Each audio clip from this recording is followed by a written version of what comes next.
સુરત પુણા ગામની સુરભી વિહાર સોસાયટીના 74 વર્ષીય વૃદ્ધ ગોરધનભાઈ વરિયાની 32.74 લાખ રૂપિયા મૂલ્યની સોનાની લગડીની ચોરીનો ગુનો ઉકેલાયો. સુરત શહેર ક્રાઇમ બ્રાન્ચ પોલીસે હરિયાણાની ગેંગના 5 રીઢા સભ્યોની ધરપકડ કરી છે.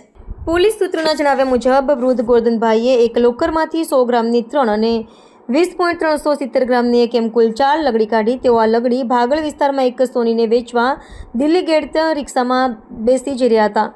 રિક્ષામાં 3 મહિલાઓ પણ સવારી કરી રહી હતી. આ મહિલાઓએ સહપ્રવાસી તરીકે ભેદી યુક્તિથી વૃદ્ધની બેગમાંથી લગડી ચોરી લીધી હતી.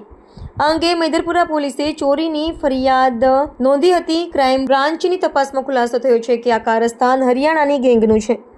પોલીસે શરીફ મોહમ્મદ, રમઝાન ફકીર, સંજય રામપાલ ચમાર, પવન કદમ ચમાર, પુષ્પા રામપાલ ચમાર અને રેખા પવન ચમારની ધરપકડ કરી છે. તેમની પાસેથી 3 મોબાઈલ ફોન જપ્ત કરાયા છે. લગડી લઈને ભાગી છૂટેલી ત્રીજી મહિલાની શોધ ચાલુ છે.